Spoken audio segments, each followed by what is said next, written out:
Pensa Brasil, com Rodrigo Aidar. Rodrigo Aidar, Pensa Brasil. Vem cá, tem uma história que eu acho importante você contar para nós, porque coloca diante de nós uma questão constitucional.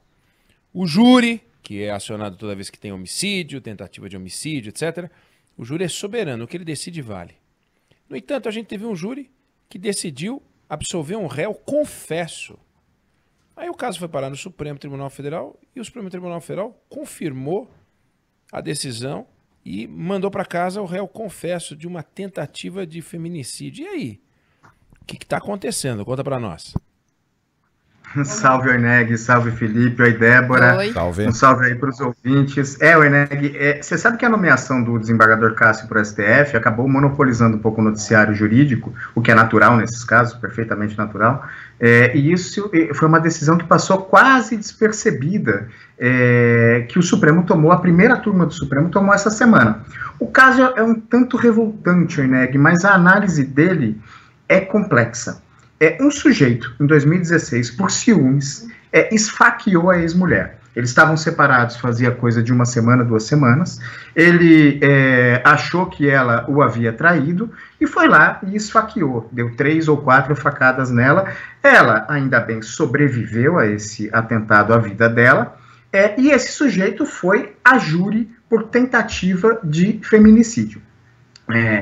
Ele é réu confesso, ele disse que, assim, não há nenhuma sombra de dúvida de que, por ciúmes, ele foi lá e tentou matar a ex-mulher. Só que ele foi absolvido no tribunal do júri.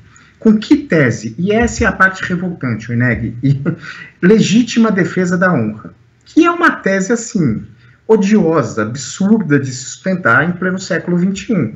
Mas o fato é que essa tese foi sustentada pela defesa e os jurados acreditaram que, em outras palavras, a moça fez por merecer as facadas, porque legítima defesa da honra é isso. O sujeito estava apenas protegendo o seu bom nome ao esfaquear a ex-mulher.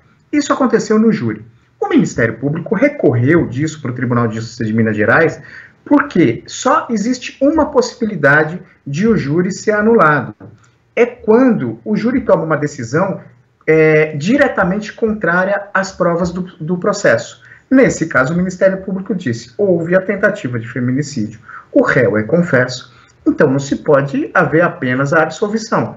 Ela contraria as provas que colhemos nos autos. Então, por favor, vamos fazer um novo júri. E tem que fazer um novo júri. É o máximo que o Ministério Público pode pedir, porque diferente de quando um juiz de primeira instância toma uma decisão que em segunda instância o tribunal pode cassar a decisão e tomar outra decisão completamente diferente, o júri é soberano.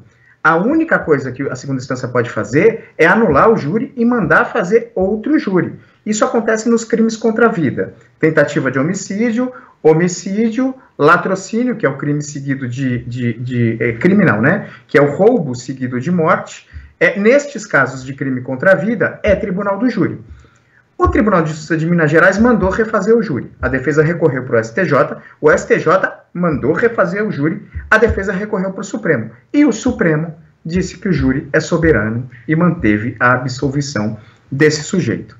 E aí, Oeneg, tem 3 pontos que eu acho que a gente precisa destacar para dar o tamanho dessa discussão. A primeira eu já disse, legítima defesa da honra. No século XXI, você admitir que para defender o seu bom nome, seja lá o que isso queira dizer, você admita que um homem tente matar ou mate uma mulher. O ano é 2020, por incrível que pareça, foi essa tese que prevaleceu no júri. A segunda, Oeneg, é a biruta de aeroporto que é a jurisprudência do Supremo Tribunal Federal. Por que eu digo isso? Em março de 2020, eu pesquisei um pouco antes do nosso papo, a primeira turma do Supremo realizou um julgamento em que decidiu anular o júri pelos mesmos motivos que o Ministério Público pedia anulação desse. Porque um dos réus confessou ter participado do crime, no caso não era uma tentativa de feminicídio, o crime era outro, era latrocínio, mas ele confessou participar do crime e o júri o absolveu. O caso percorreu as mesmas instâncias, chegou no Supremo. O que a primeira turma do Supremo disse? A decisão do júri contraria a prova dos autos. Então, vamos fazer um novo júri. O que mudou de março para cá? Saiu o ministro Luiz Fux, entrou o ministro Dias Toffoli. E o ministro Dias Toffoli, nesse julgamento, se somou ao entendimento da ministra Rosa e do ministro Marco Aurélio, de que a decisão tomada pelo júri, seja para absolver, seja para condenar, é irrecorrível e o júri é soberano. O ministro Dias Toffoli não concorda com isso, o ministro Fux concordava. Então aí, dessa vez, ficou vencido. E o terceiro ponto, Oeneg, que eu acho interessante, é falar um pouco do próprio júri. O júri é soberano, seja para condenar, seja para absolver. O ministro Dias Toffoli votou assim, mas mesmo votando assim, ele levantou uma questão sobre a legitimidade do tribunal do júri. Ele defendeu no voto dele a extinção do tribunal do júri. E por que, Oeneg? Porque o júri tem muito mais a ver com teatro, tem muito, mas muito mais a ver com a narrativa, a encenação, do que com justiça.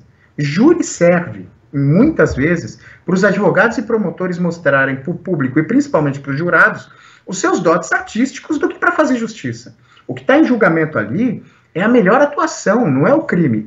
Eu sei que isso é polêmico, mas essa é uma discussão que, em casos como esses, vem muito à tona, porque a prova dos autos está ali e o que está em julgamento é a narrativa, é a encenação.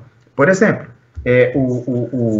a defesa do cidadão que esfaqueou a ex-mulher disse o seguinte: ela era a mulher dele e estava fazendo sacanagem com ele. Ele não tinha necessidade de fazer isso, mas fez. O que a gente vai fazer? Mas ela fez um curativo no hospital e foi embora para casa. É uma história entre marido e mulher. Óbvio que, em primeira instância, por um juiz togado, esse argumento não ia pegar. No júri, a depender da encenação, a depender da narrativa, a depender do poder de convencimento do cidadão, ele consegue fazer essa história pegar. Tem outro, eu assisti alguns júris na vida.